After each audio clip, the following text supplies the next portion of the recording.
Welcome to episode 124 of the XS Noize Podcast. I'm Mark Millar. Thanks for listening. In this episode, I speak to Graham Lambert from Madchester legends, the Inspiral Carpets. If you missed the previous episode, I spoke to Cormac Neeson from Irish rock band The Answer about their new album, Sundowners. So check it out, and if you like the podcast, please subscribe on your favourite listening platform, give us a rating, and leave a comment. Before we begin, here's Daniel Lynch with what's been happening on XS Noize this week.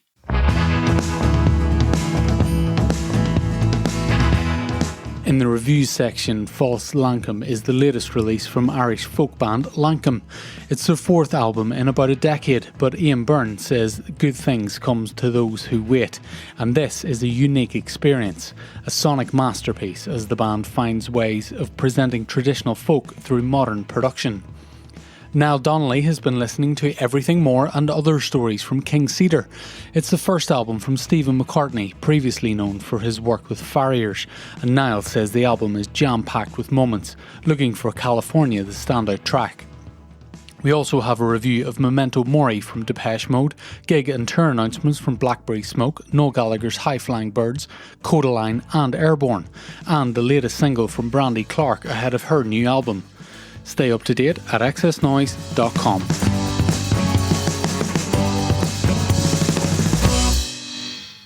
The Inspiral Carpets have released the Complete Singles, a brand new album compiling all the Manchester band's 24 singles to date, remastered and available on one album for the first time. I caught up with founding member Graham Lambert to talk about the compilation, upcoming live shows and lots more. So sit back, relax, and enjoy the XS Noize Podcast with Graham Lambert from the Inspiral Carpets. So, hi Graham, welcome to the XS Noize Podcast. Hi there, nice to be here on a sunny day in Oldham. So, I'd like to go back to the start, Graham. What sort of music was playing around the house when you were growing up? My parents were kind of quite big on easy listening music, you know, like the Carpenters and like compilation albums that had all different artists on. My dad was a big Shirley Bassey fan. I think he secretly found her incredibly attractive. And I don't think that was really so much of an influence, more as a kind of, he sort of rebelled against things like that. And there was a little bit of a kind of 60s band thing going on, which he was never like a massive fan, but he did like the Beatles. But I did grow up disliking any kind of music my dad liked, which includes the Beatles, which is always a source of a topic of discussion. Only, 10 hours or 14 hours ago, we were discussing the Beatles in the practice room, and quite a Marmite subject for Inspiral Carpets, because over the years we've had various members, but there's always been like quite a non-Beatles loving element in the Inspirals, which being one who flies that flag, I'm kind of quite happy about that. And what do you not like about them? As I've got older, I've got to appreciate them more. I guess in a way, it's why some people, indie kind of snub people, or like sick music type people, don't like Oasis or Coldplay, because you get told how good they are, or the audience kind of who follow them tell you that you must like this new single or stuff like that. So I kind of don't mind them, but I'm not fanatical about the Beatles at all. You know, I listen to the odd song every now and again, but I wouldn't really say they were an influence. And same for Stephen as well, the singer. Whereas Clint and the now sadly passed away Craig, the drummer of the group, they were quite big Beatles fans. And Martin, the bass player, who's not with us at the moment, but he may well rejoin us back down the line. He's not a Beatles fan either. So the last time we toured, it was 3 against and 2 for. You know, so it's but you know. It's just opinion and just choice, isn't it, at the end of the day? For us, when we were starting out, there was bands who came out roughly the same time, or sort of during, like the Velvet Underground were like a big influence, and even early Pink Floyd. They were a long way removed, them two bands, from what the Beatles were doing at the same time, and then the Beatles kind of got a bit experimental towards the end, didn't they? Which those bands were kind of experimental. At the very least at the same time, if not slightly before. And me and Steve particularly, we got Craig into the Velvet Underground quite early when he was about 14, 15 years old. Those two, Pink Floyd and Velvet's big, we're more from that sort of genre of kind of 60s music, if you like. Well, alongside Stephen Holt, you formed an early version of the Inspiral Carpets in 1993. I think you were called the Furs. You were a garage rock and punk band. What was the early days like of the band? Yeah, well, the Furs was just a name we grabbed for when we did a talent competition on holiday in the early 80s. So that only lasted like 1-2 week holiday. But we were in Spirals from, I think it was doing that when we came back and we formed the group, myself and a few friends, not with Stephen at that point, but we were quite experimental, listening to John Peel playing like Joseph Kay and the Fire Engines and stuff like that. So quite kind of scratchy, mono sounding music. We didn't sound anything like that ourselves, but that's what we aspire to try and sound like. And it wasn't until kind of like the mid-80s where myself and Stephen were the only surviving kind of people from various versions of the band, where we then took it to another level and started doing concerts in Manchester. And but even in those days, in the 80s, in the mid-80s, band members, drums and bass players came and went with incredible regularity, but probably because we didn't like the Beatles, they left us. And then Clint joined in like 87, Craig joined in 86. So we've had a succession of bass players. For a lot of people, will think that Martin was the bass player, but I think he was bass player 13. And because he's not with us on this little run we're doing, we've got two different guys stepping in. So we actually are on bass player number 15, 14 and 15 as we went through this tour, which is, I think that betters even people like the Rolling Stones, who've been around 3 times longer than us. Yeah. When Tom joined, and then you had Clint was there and Craig was there, and you had the classic lineup. Yeah. What ambitions did you have for the band then going forward? We got to the point with Stephen where we did 2 records, the first EP, Plane Crash, and the second one, Train Surfing. And then Stephen left in early 89, and John Peel was playing us, and we were doing gigs in London, and I think we'd supported The Wedding Present on a Scottish tour. So it felt like we were on the move, but a couple of us had day jobs, if you like, and we came to the point where we had to choose, were we going to go for it, like leave our jobs, or just be this band that John Peel liked, and we did gigs around our jobs. We decided, well, half of us decided we were going to go for it, myself, Clint and Craig, and Stephen and the bass player at the time, Swifty. They just didn't want to leave what they were doing work-wise and go and do the band full-time. And that's fair enough. People come and go all the time, It was quite a tough time because we needed to find 2 new members, including the singer, which is always a tricky one, as not many people have done it particularly successfully. Stranglers lost the singer, didn't they? And when they fell out with Hugh Cornwell and got another singer. So we got Tom from a fellow Manchester band. And for Tom, there was a space to drop into. All the songs were there. He looked like Stephen as well, which was a bonus. So we had a good infrastructure for Tom to drop into. And, I think we had the whole of March 89 booked out as gigs. And we were rehearsing and auditioning singers, and we got Tom, say, about the middle of February. And, we were good to go 2 weeks later. And, we did, the rest is history. What we did with Tom, 4 albums, 12 top 40 singles, maybe, I think. So, it was kind of quite a whirlwind, probably for Tom, quite a whirlwind to join, because, like I said, we were already on the move, And Tom was in a decent band on his own. He was in a band called Too Much Texas, who'd supported us. They were a band from Oxford, where Tom came from, but I think they'd all moved to Manchester. But they were a good band as well, we like them, and we asked Tom, and he fancied it, and like I said, the rest is history. And he was with us until 2011. When you initially got success, you signed a deal with Mute Records. You had a top 40 hit initially with "This Is How It Feels," absolutely fantastic classic track, and your debut album "Life" reached number 2 in the albums chart. So when that success came for the band, how did that feel?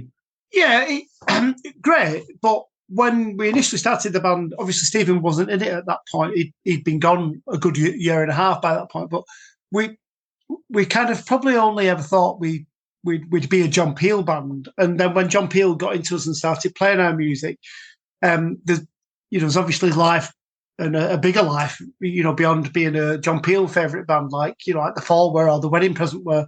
So it was great, but it probably, as with most bands, even like young bands now, like the Lathams and bands like that, where you think the world's your oyster and you just don't know how far you can go, and it really did feel like, we were travelling around the world, doing tour after tour, in various territories, coming back, being absolutely knackered, but then starting to write songs and record again. And, it does take its toll on you. It's I'm not saying it's hard, but it's relentless, because you're in the band 24/7. And as for your personalities, you're living in each other's pockets day in, day out. And sometimes something breaks, Well, Inspiral Carpets came to prominence alongside the bands like Stone Roses, Happy Mondays, and the whole Madchester scene in the 80s. Did you enjoy being part of that scene? What did that feel like? Because sometimes some people refer to Inspirals, which I disagree with, as the runt of the litter from around about that time. Yeah. It was always okay being the third of the three. I was always all right with that.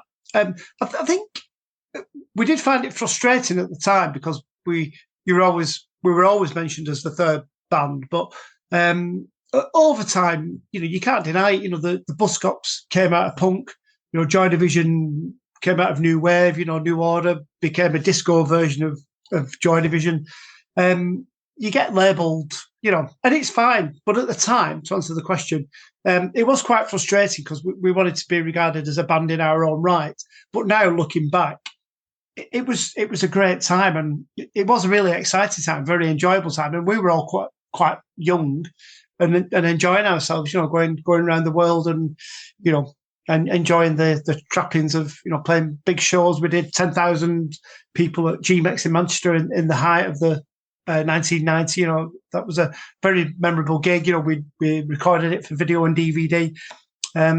So looking back, it was very enjoyable times. But you just don't know how far you're going to go. Are you going to be the next U2 or are you going to be the next Farm? You just never know. It's just head down and go for it. And I think the fact that this singles album that's coming out, 25 singles and 13 of them were top 40 hits. We never had a top 10, but we weren't a one-hit wonder.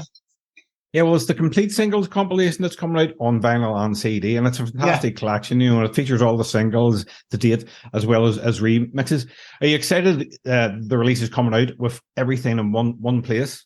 Yeah, and chronological as well, because when the first best of Mute brought out, I think either the track listing on the back or the songs themselves on the record, they were in chronological order, which was just kind of mental, really. That's right, I have a copy. Yeah, the one with the blue cover with the cow on the front. Yeah.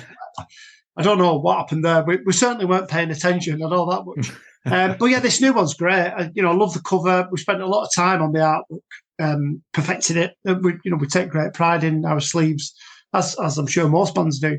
And the vibe of the vinyl, it's thick. The tracks have been remastered. It looks good in the inner sleeves are great. There's some rare photographs on there. It's it's a really exciting release. We're really happy with it. Yeah, I'm looking forward to my copy arriving on Friday through the letterbox. All right. Yeah, fingers crossed. Yeah. Well, knowing Amazon, it'll probably come on Saturday or Monday. Yeah, I know. I always feel for people like that when you buy it and you want it on the day of release. Yeah. Whereas if you went to a record shop, you could just walk down the street and go and buy it if there's one in your area. That's the trouble, isn't it? But I think vinyl outsold CDs last year. Did you hear that? Yes, the other day? Yes. Yeah. Which is fantastic for me personally. Yeah. Well, lucky enough, I've had an advanced streamer anyways to listen to, which is fantastic. It sounds great as well. So let's talk about some of the songs on it. The most popular streamed Inspirals track on Spotify by far is This Is How It Feels, which we mentioned. It was your first hit. Can you remember when Clint Boone presented the song to the band? Yeah. We always share the songwriting between all five members because someone brings a song in and everyone can suggest changes or chop and change or do their own bit to it. It was quite complete, but he was playing it on a keyboard and singing and telling Tom how to sing it. I remember thinking when we were doing it that it was quite similar to a song by James called Black Hole, I think, if I remember rightly, off the first or second album. and it was in its structure and its words, it was quite complete as it came out. But obviously, Craig designed the drum pattern on it, and I played my bit of guitar on it. So it didn't change much. But some of the songs over the years that people brought in, they've chopped and changed from the original idea. But that's all about why you share the songwriting, to get the other band members' opinion on it, or even sometimes their opinion about taking something out and changing the lyrics or something, which I think we chopped and changed the lyrics a little bit just to make them a bit, I think it was quite dark, a bit darker than it actually ended up when Clint brought it out, but we kind of sandpapered it down a little bit to make it a bit more appealing. And the new compilation includes a brand new remix by the Go Team. It's fantastic as well.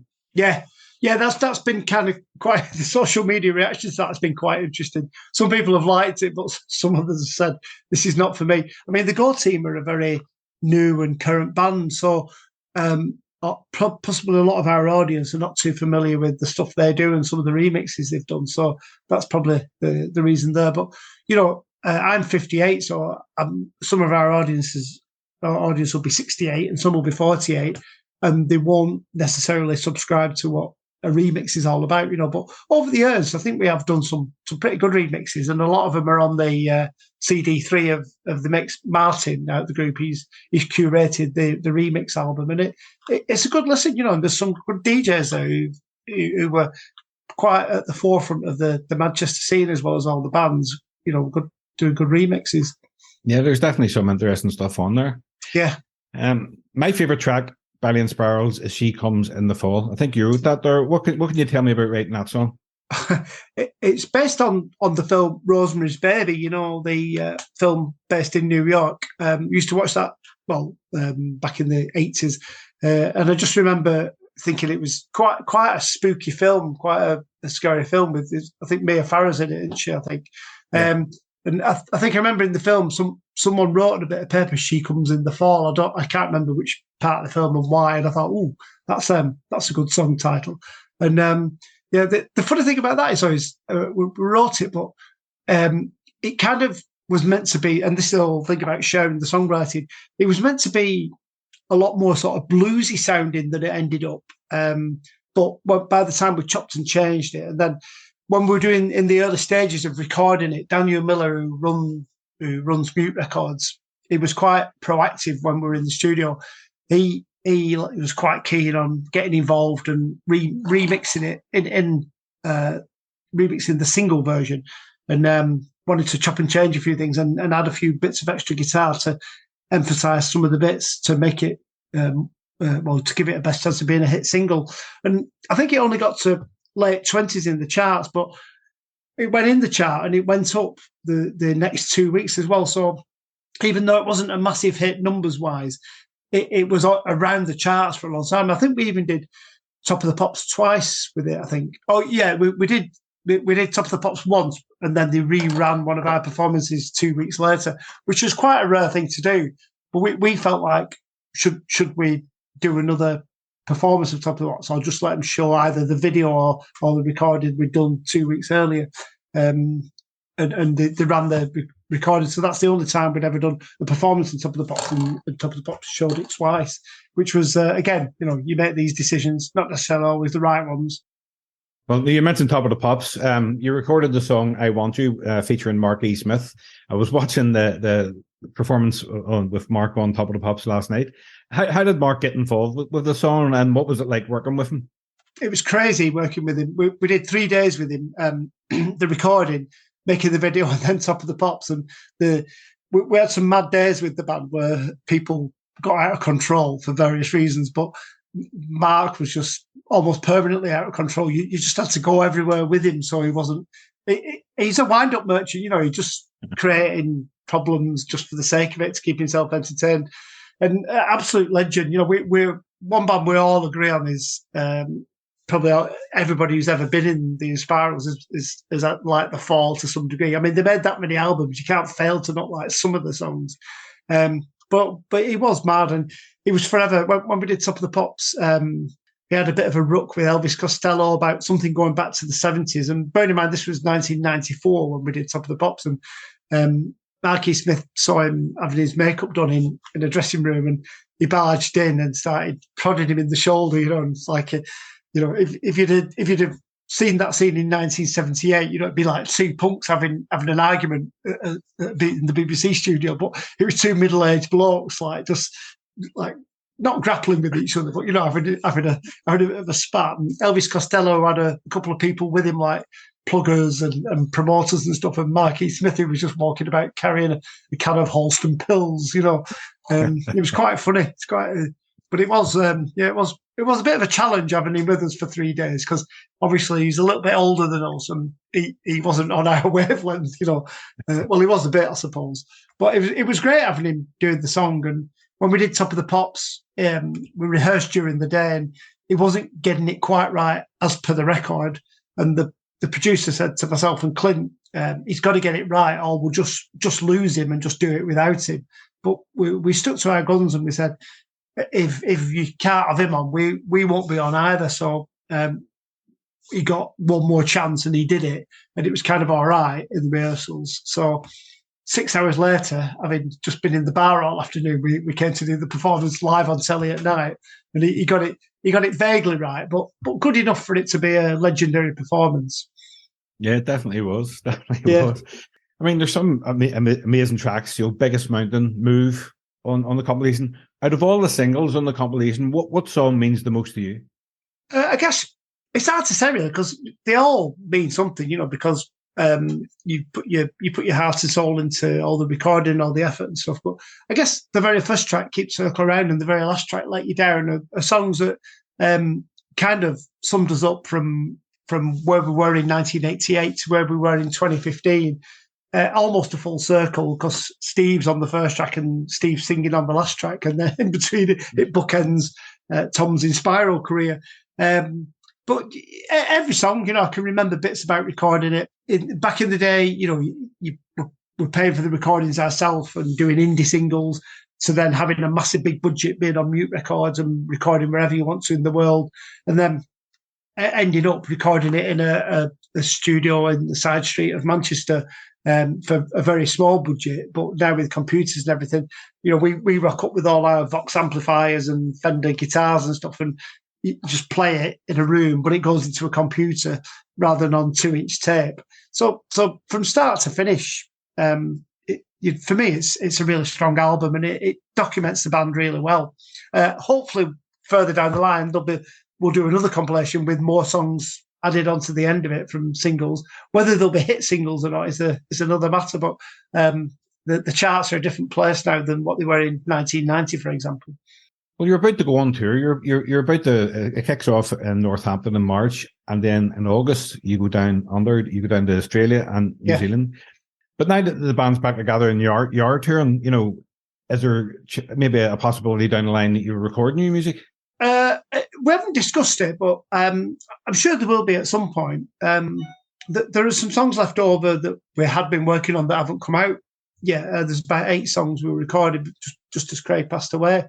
So we've got them to either touch up and release, or re-record, or a mixture of the two. And if you write songs, you kind of never stop writing songs, or you never stop coming up with ideas.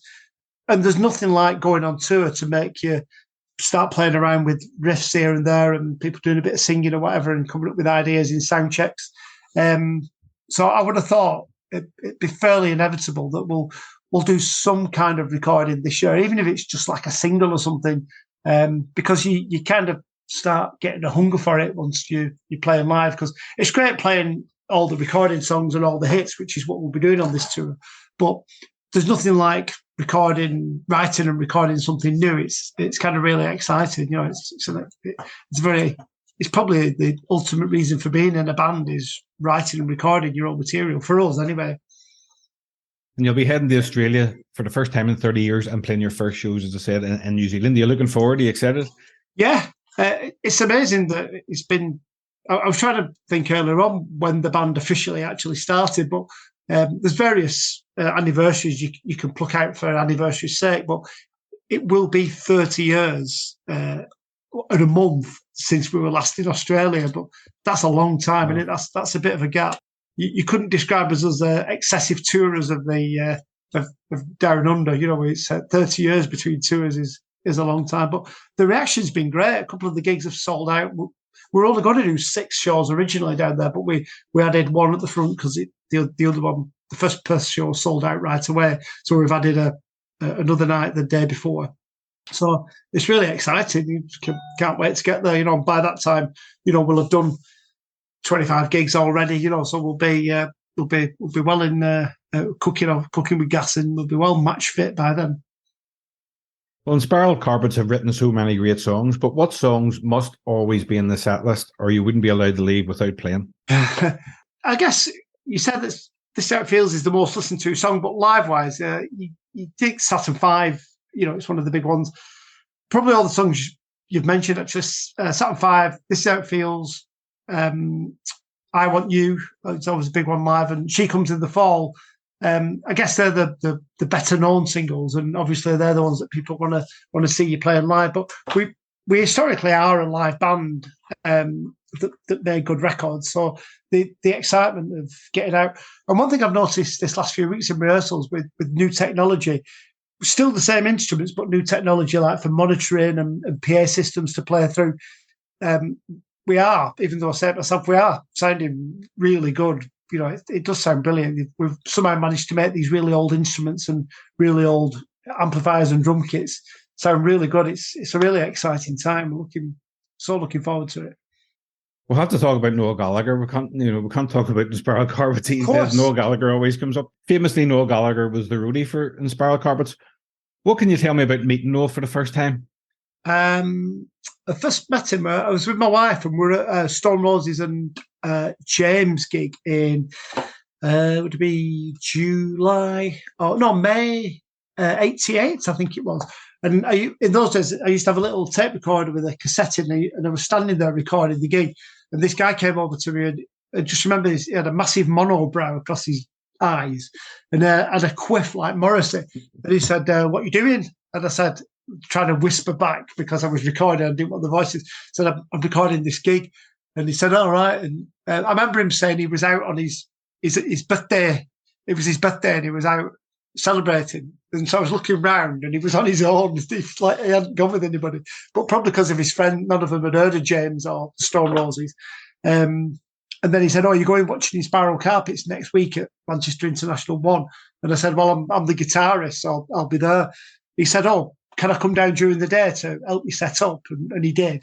So that would have been June 88. And then he just hung out with us. And it wasn't just me. He was roadie for all of us, drums, keyboards, guitars, because we only had one roadie in those days. He was our first proper roadie. Well, he was our first roadie. And then came around the world with us and for 4 years. And, as we took off, he came with us, up until the end of 92 when he got a bit fed up of standing behind me and fancied doing it himself, which is fair play to him. He went and did it, didn't he? He did, absolutely. Did you have any idea that he was writing songs in the background? Yeah, he'd always play, when we were sound checking, he'd always be playing songs on all the instruments, not just the guitar. I don't remember playing anything that Oasis went on to record, but he was always playing, and he could clearly play, and he loved to jam as well. But there was a lot of people around Manchester in those days who had a bit of a swagger about them, who didn't do anything, who'd be quiet, said, I'm going to be massive, my band's going to be massive, or I'm going to be a massive songwriter. He's one of them people who said that, and he's one of the few that went on to do it, And fair play to him, he has made some breathtaking songs. He has written them, and Oasis were massive, and a brilliant band and a big influence on people and a big part of people's lives.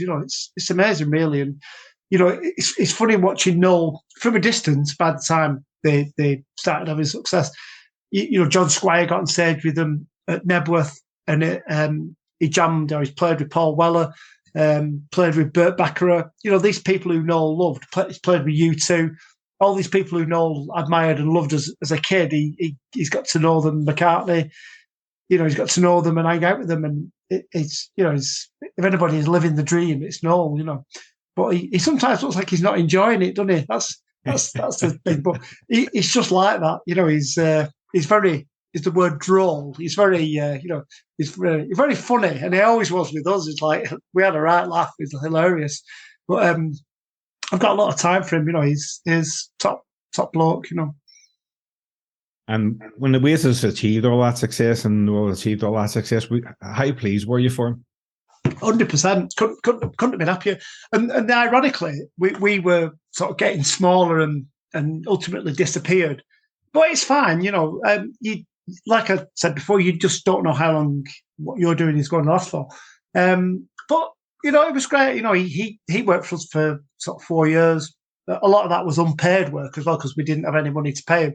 But we had a good laugh together. And I think the way we ran our operation gave Noel ideas about how to run theirs and how not to run theirs. It was this time, or the timing was perfect. Grunge had kind of Madchester had been and gone, and grunge had been and gone. So it's almost like a really difficult time to be a guitar band from Manchester, after the Madchester years. And the Charlatans and James were still hovering around, but Happy Monday, Stone Roses and ourselves had all virtually gone our separate ways by the mid-90s. But Noel just took it to another level, and really pleased, and he's still obviously making music now, and the vibe is that one day Oasis will get back together again. Maybe they will, who knows? And I'm sure they'll clean up when they do. It's people will want to get on it to see it, to believe it's happening in their lifetime. But yeah, super pleased, Yeah, personally, I think it's inevitable. They will get back together sometime, Yeah, definitely. Yeah. It's funny when he used to come around to. We used to live in a place called Moston, which was North Manchester, and he'd come round with his girlfriend of the time, and they come round for tea or whatever, and so it'd sometimes be quite difficult, like trying to draw a line on the evening's proceedings, because it's like a drink or whatever, and like a chat, and then fast forward what seemed like 2 months, but it was probably a couple of years. He was on the main story in the news at 10 was one night was when Tony Blair got in, invited some luminaries from the creative arts, and Noel was there going into number 10 to meet Tony Blair for a drinks reception.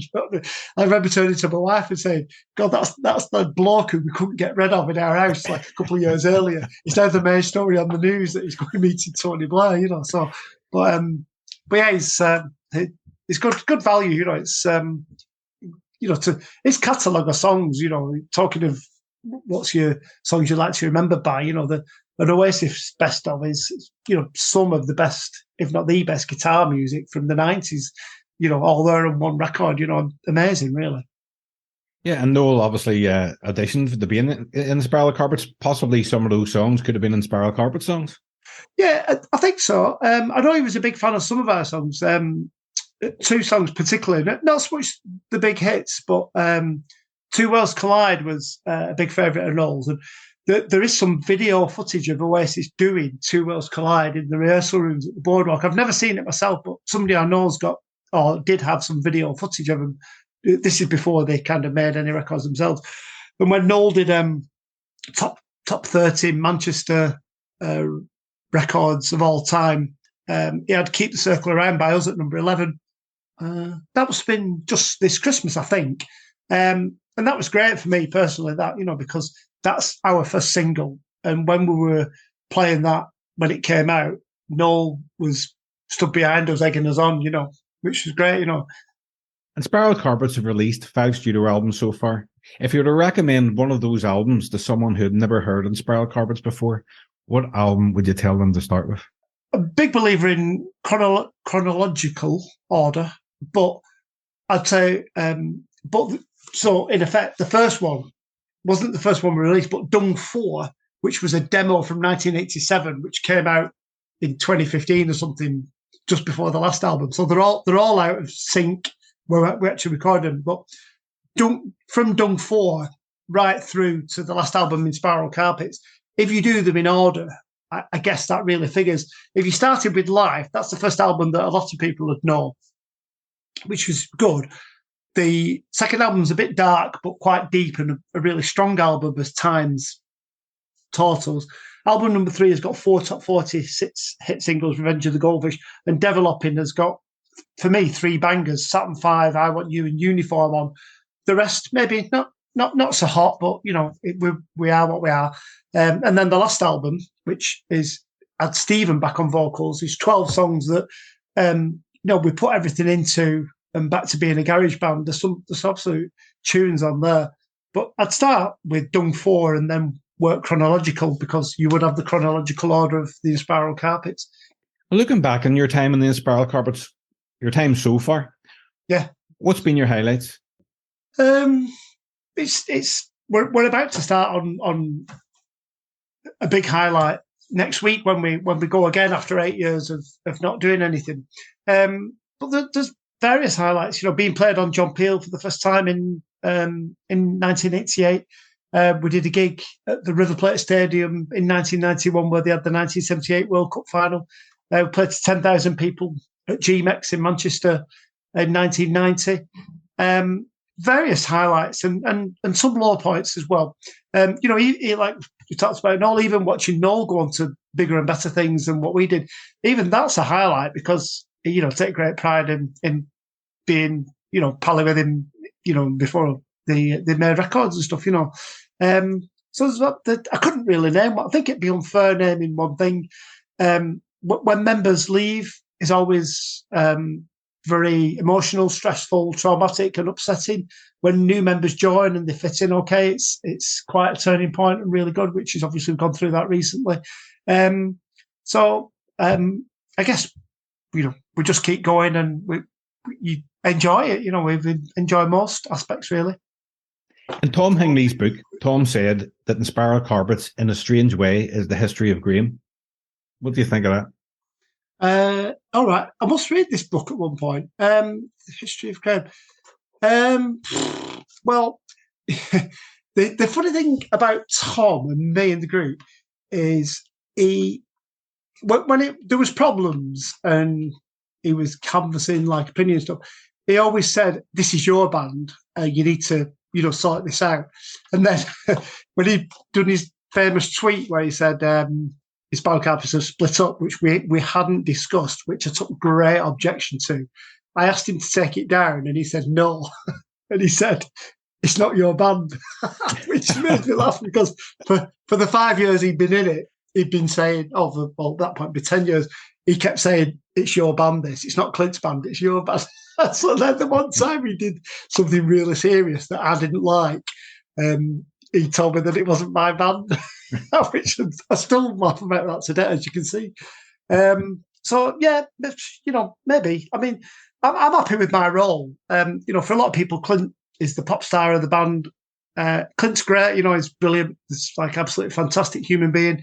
But I think we work well together, because I'm not Clint and I don't try to be, and he's not me and he doesn't try to be, And other people have gone by the wayside, and even Stephen, who was a really good friend of mine, and he left, and I didn't see him for 15 years or so, and then, or maybe even longer, and he came back, and it's as though he's never been away.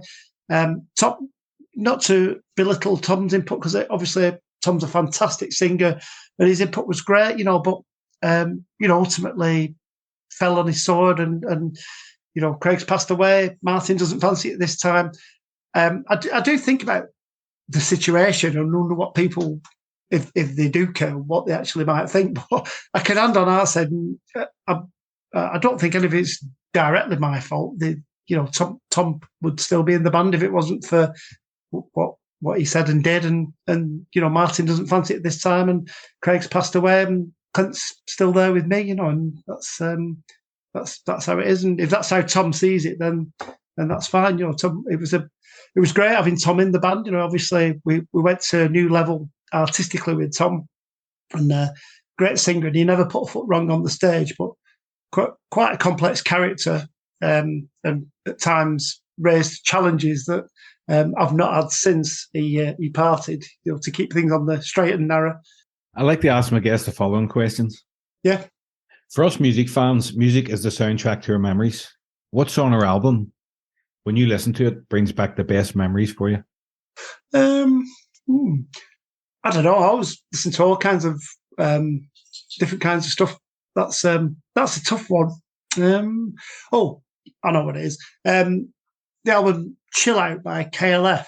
Great album. We listened to that a lot when I remember being in bed on the bus going through America, and I'd sensed we'd stopped in the middle of the night, and a lot of laughing and joking, and the younger ones in the band like Craig, Martin, Noel would still be up. This is like 1991, and then I remember them all coming back in, and the bus set off again. And I just remember this music just coming out of the back lounge, the start of the album, Chill Out. And I'm thinking, bloody hell, that's too loud. I'm trying to get to sleep here. But I was lying there listening to it. I thought, what the hell is this? So I remember getting out of bed and getting half dressed and going sitting in the back lounge with them while they're all there spaced out. And I was there with a cup of tea thinking, God, this. And they had it on cassette. They bought it from a truck stop on cassette. And Noel particularly was like a massive fan, and they were all spliffed up, so it was probably really good listening if you spliffed up. And that was the soundtrack of going around America. Like even when I hear it now, it's it does bring back like magical memories that we was on our first big tour of America and just seeing America and those truck stops that we stopped at in the middle of the night.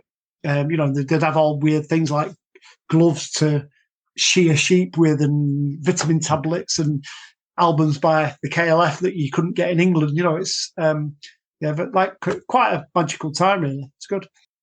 Out of all the music in your collection, which artist or band do you have the most albums by? Oh, that's a good question. I would say it's possibly it used to be David Bowie when I was a kid. I'd say Rolling Stones then took over, but I'd say possibly Roxy Music and Brian Ferry. I collect vinyl, and collects is the word. I think the biggest section in my attic of records after the Inspirals, because obviously I've got all the records, is Brian Ferry and Roxy Music. It's a big, must be 50 12-inch records of either Brian Ferry or Roxy Music. And the Stones will be near there as well. Yeah, I love Roxy Music as well. Fantastic. Yeah. Great band. The first, all the Roxy Music albums are brilliant in their own way. And I've slowly, talking of listening to music chronologically, backtracked on Brian Ferry's solo albums, and there's a couple of gems buried for me anyway on some of his solo albums. Some great songs. But I've really fairly recently I got into the album Boys and Girls by Brian Ferry.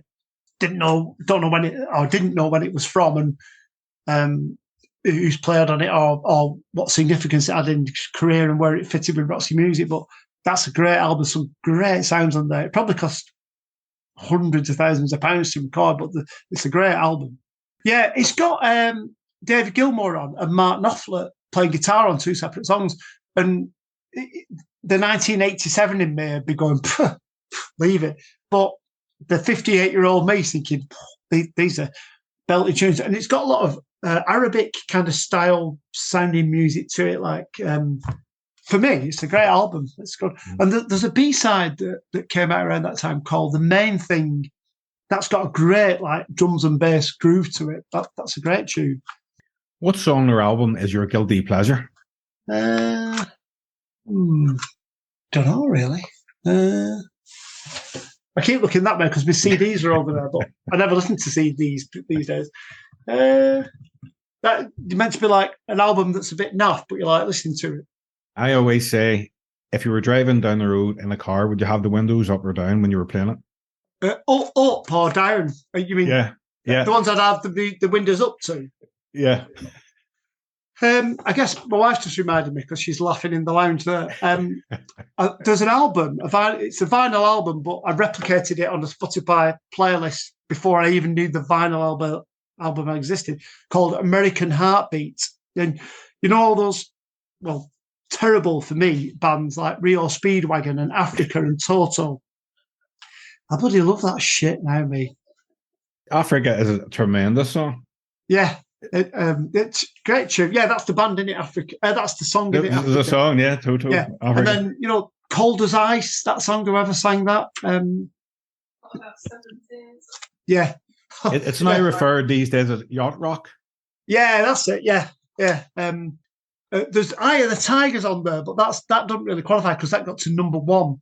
And Scorpions are on there with that song with a load of whistling on. Is it Winds of Change? Yeah. See, a lot of the time I'd be pushing that kind of music forward, even to likes of Bon Jovi, because I knew it wound up. Sometimes it wound other band members up, just to kind of.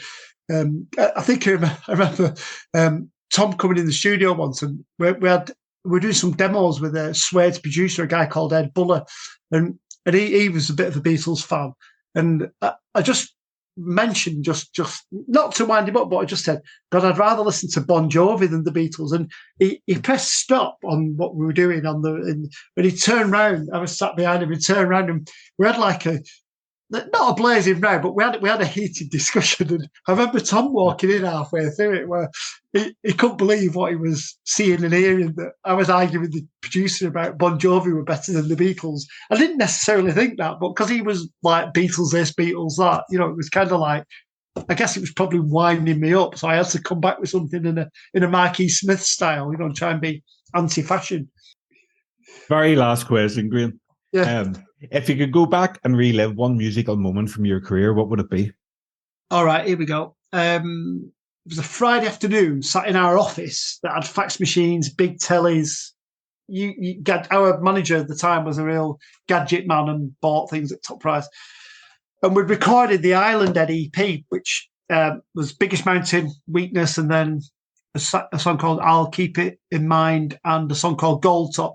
And it was after She Comes in the Fall and Sackville and Commercial Rain.